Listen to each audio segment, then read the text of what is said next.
तो hello investor, कैसे हैं आप? तो आज सुबह मैंने एक कंपनी में शॉर्ट टर्म के लिए अपनी पोजीशन बनाई है और इस कंपनी का नाम है सनलाइट रिसाइकलिंग इंडस्ट्री। तो शॉर्ट टर्म के लिए मैंने इसमें जो पोजीशन बनाई है उसमें 20% का अपर साइड का मैंने टारगेट रखा है, यानी 20% का अगर मुझे प्रॉफिट होता है तो मैं एग्जिट कर जाऊंगा, और अगर इसे नीचे जाता है तो 10% का लॉस ले बुक करके मैं इसे एग्जिट कर जाऊंगा। तो शॉर्ट टर्म पोजीशन बनाने के पीछे एक रीज़न है और वो मैं आगे चल के आपको बताऊंगा।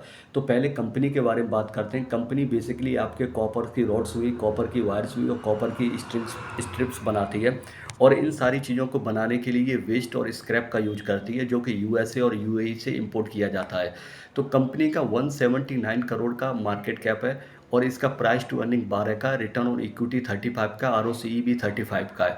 कंपनी ने लास्ट ईयर के कंपैरिजन में अपना जो डेट है वो कम किया है, और इसका लास्ट ईयर का जो टॉप लाइन ग्रोथ था वो 20% का था और नेट प्रॉफिट लगभग 60% का रहा था।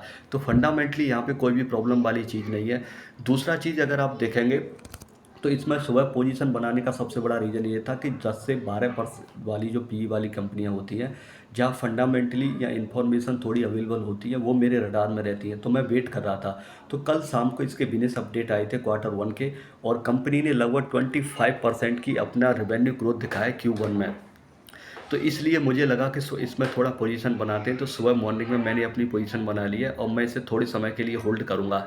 तो अब अगर आप इसके फंडामेंटली देखेंगे तो यहाँ पर कोई प्रॉब्लम नहीं है, लेकिन अगर आप इसके प्रोडक्ट के बारे में जानेंगे तो जो कॉपर रॉड्स हैं, तो मेजरली रिवेन्यू 88% लगभग कॉपर रॉड से आता है। तो जब भी कोई कंपनी एक प्रोडक्ट पे डिपेंड होती है, तो वहाँ पर जब भी सिनेरियो डिमांड का रिवर्स होता है तो वहाँ पे उस कंपनी को सर्वाइवल में सबसे ज़्यादा प्रॉब्लम होती है।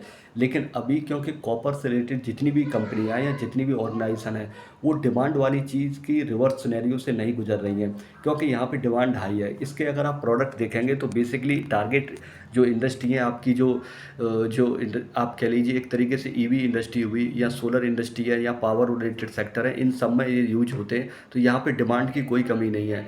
अगर मैं इसमें अपनी शॉर्ट टर्म पोजीशन की बात करूं तो उसका सबसे बड़ा रीज़न है कि मैं यहाँ पे एक तो जो स्मॉल कैप कंपनियाँ होती हैं वहाँ पे वोलेटिलिटी बहुत ज़्यादा होती है।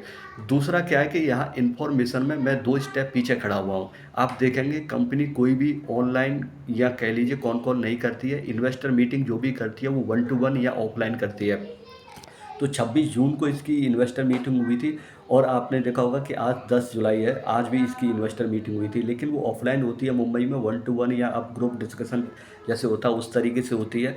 तो यहाँ पे अगर मान लो मैं एज ए इन्वेस्टर अगर मैनेजमेंट से मिलता या मीटिंग अटेम्प्ट कर पाता, तो मेरे पास जो इन्फॉर्मेशन है और इसके फ्यूचर को लेके जो चीज़ें डिटेल हैं वो ज़्यादा बेहतर तरीके से अवेलेबल होती है। तो ये एक रिस्की डिसीजन है जो मैंने अभी लिया है, लेकिन देखना होगा कि आने वाले दिनों में ये कंपनी किस तरीके से परफॉर्म्स करती है। हालांकि अभी जितना भी प्रिंटेड वेबसाइट इन्फॉर्मेशन इसके वेबसाइट पे अवेलेबल है या इंटरनेट के थ्रू मुझे मिली है, वहाँ से मेरे को इस कंपनी में कोई भी प्रॉब्लम नहीं लगती है। प्रमोटर की होल्डिंग भी यहाँ पे ठीक ठाक है, और कंपनी की जो ग्रोथ रेट है इसके प्राइस टू अर्निंग के कंपैरिजन में वो ठीक ठाक है। इसका जो प्राइस टू अर्निंग है वो यहाँ पर आपको थोड़ा सा फ्रीडम देता है रिस्क लेने के लिए। तो देखना होगा कि आने वाले दिनों में ये जो डील है कैसे साबित होती है, उसी के बेसिस पे अपना डिसीजन लिया जाएगा। अभी के लिए बस इतना ही। Thanks for listening, take care. हाँ, आपको इस वाली चीज़ से ना तो इन्फ्लुएंस होना है और ना ही आपको अपना डिसीजन मेरे जो एक्सप्लेनेशन दिया है इसके बेसिस पे लेना है। आप अपना खुद का एनालिसिस या रिस्क और एपेटाइट के बेसिस पे ले सकते हैं। Thanks for listening, take care, bye.